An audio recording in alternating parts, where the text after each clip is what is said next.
Pessoal, tudo bem? Vamos aqui para a nossa 15ª aula do curso, né? A quarta sobre leilões extrajudiciais. Estou há um tempinho aí sem gravar, mas a gente fez uma live aí bem interessante com o leiloeiro André Zalkman. Até ele trouxe uma questão interessante aqui que foi diferente do que eu falei na aula. Eu falei que o financiamento seria só no terceiro leilão, né? A possibilidade. E ele me chamou a atenção de que, na verdade, a lei de alienação fiduciária não proíbe que haja financiamento no leilão comum, né? No primeiro e segundo leilões. Porém, nenhum banco faz. Então eu disse que não fazia como se fosse proibido, mas na verdade só não é uma opção do banco, né? Então vamos começar aqui falando na 15ª aula sobre leilões extrajudiciais.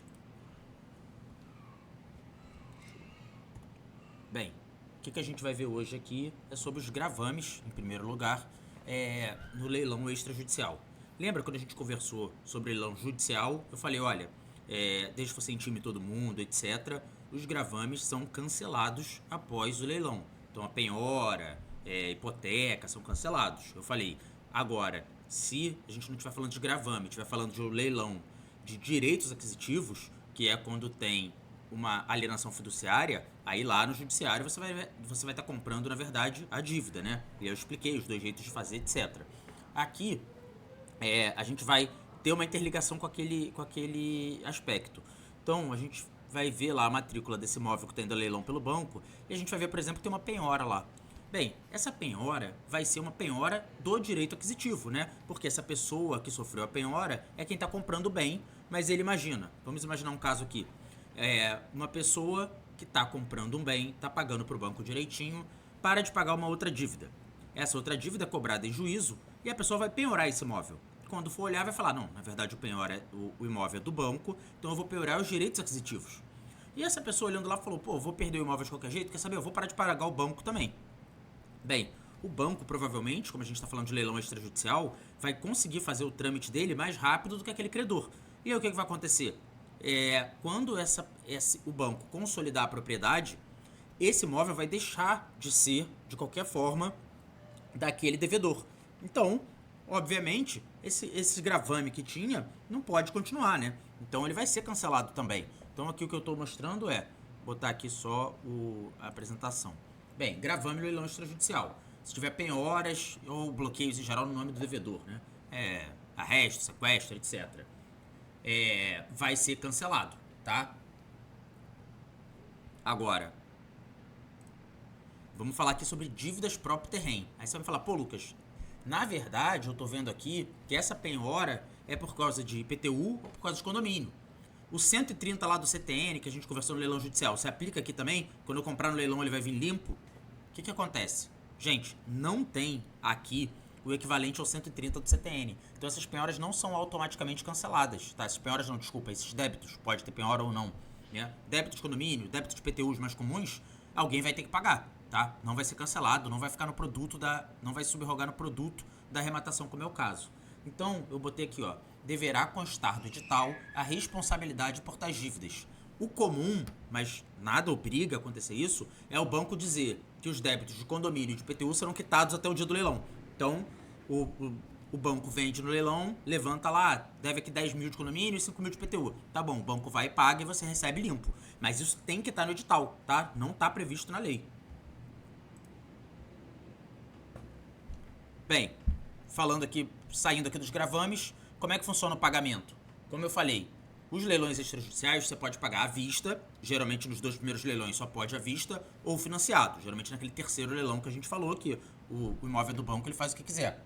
A comissão do leiloeiro, em regra, vai ser paga à vista, tá? Os 5%, mas você pode financiar, a depender, também é um direito do banco deixar financiar ou não. E aí como é que é essa forma de pagamento? À vista, o edital vai prever, o banco geralmente dá alguns dias, tá? Então falar, ó, o arrematante tem 5 dias para fazer o pagamento. É bom que se tiver investimento você pode dar baixa, liquidar os investimentos e pagar. E o financiamento? Vai estar previsto no edital, provavelmente uma entrada, provavelmente não, nunca vi sem entrada, então sempre como entrada. E aí você vai ter uns dias para pagar essa entrada também, né? Eu botei ali também que dá os dias para pagar esse investimento. E depois você vai fazer esse financiamento. Esse financiamento provavelmente vai ser uma nova alienação fiduciária, tá? Bem, transferência do imóvel para o arrematante. Lembra, você ganhou o leilão, você pagou e agora você tem que transferir esse imóvel para você. Como a gente falou lá no leilão judicial, existe a carta de arrematação. Essa carta de arrematação não é um documento que existe aqui no leilão extrajudicial, tá? eu botei aqui, ó, ata de arrematação. Geralmente, isso também não é uma obrigatoriedade da lei, mas geralmente o leiloeiro faz uma ata, como se fosse o auto de arrematação, dizendo que fulano comprou pelo preço tal, no dia tal. Basicamente isso. Passo 2. Vamos lá, você pagou à vista. Você vai fazer o pagamento e você vai assinar uma escritura pública, normal, igual como se você comprasse de qualquer pessoa. Hoje em dia essa escritura pública pode ser virtual, né? Senão você iria lá no cartório de notas, junto com o representante do banco, e faria essa escritura para passar para o seu nome.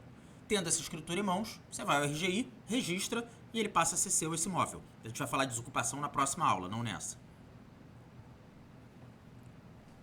Ah, e se eu comprei financiado? Bem, se você comprou financiado, aí a gente vai assinar, né, o instrumento particular de compra e venda com pacto adjeto de alienação fiduciária, ou um nome parecido com isso, que é um contrato privado com o banco, não é uma escritura pública, mas a lei diz que ela tem força de escritura pública. Então você vai fazer esse contrato privado com o banco e você vai registrar no cartório. Não coloquei aqui que você, antes de registrar, vai ter que pagar o ITBI, né? Que é o imposto de transmissão, igual a gente falou no leilão judicial. Então eu botei ali, após o registro no RGI. Se você pagou à vista, você vai ser o proprietário pleno do bem. Se você vai financiar, você vai ser o devedor fiduciante e você vai poder entrar no imóvel normal, igual qualquer financiamento. Bem, então, para resumir aqui a aula, os gravames do devedor, que é quem está perdendo o imóvel, não é do banco, são cancelados. As dívidas próprio terreno, você vai verificar no edital quem vai pagar. Comissão do leiloeiro 5% à vista.